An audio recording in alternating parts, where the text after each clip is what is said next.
Yeah. Kendall, just walk us through the 3-run homer. I mean, Dave kind of relayed the pitch sequence to us, but what was that moment like for you? And how much of a relief was that to turn a 1-run game to a 4-run lead there? Yeah, felt really good, to come through for the guys. The past, couple series games, I was super happy with how I was producing for the team. But that's how it goes. So just got to keep moving on to that next AB.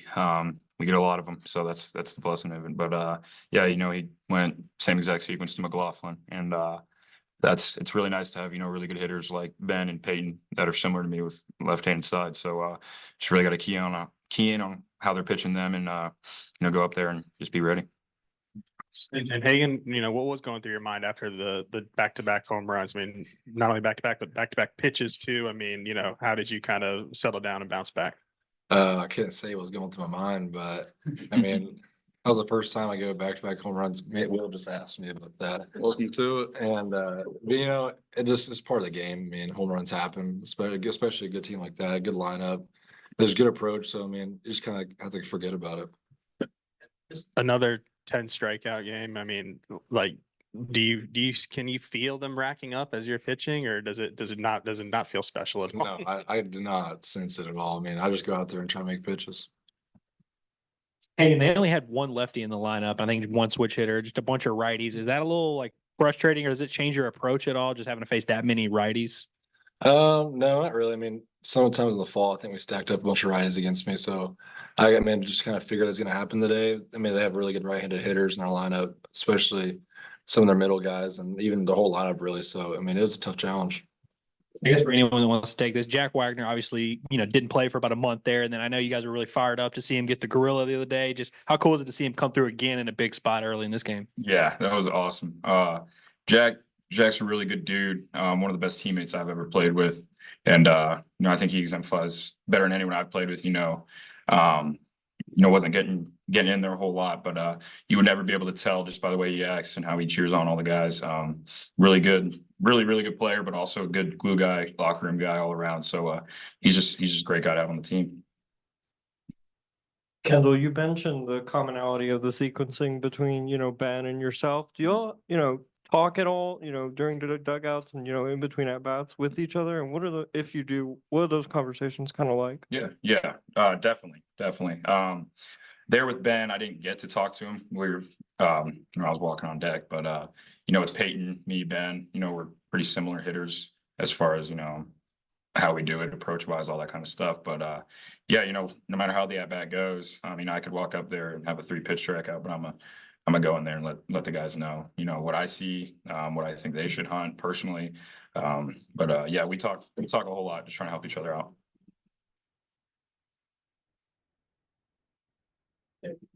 Kendall, like Dave said to ask you, so I'll ask you. Well, what is about you in 3-run home runs?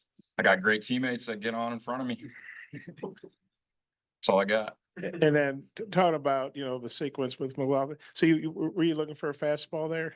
It was in the back of my head. I knew he did the exact same thing to Ben, but he kind of flipped like a show me curveball in there at first, and then kind of snapped a really good one in the next pitch. But I remember stepping out, and I did see it out of the hand. It had a little bit of pop, so it was kind of a thing for me. Like I'm staying on fastball here. If I see it pop, just sit back, try to foul it off, maybe spray it the other way. But he did challenge me with the heater and just drop the head on it.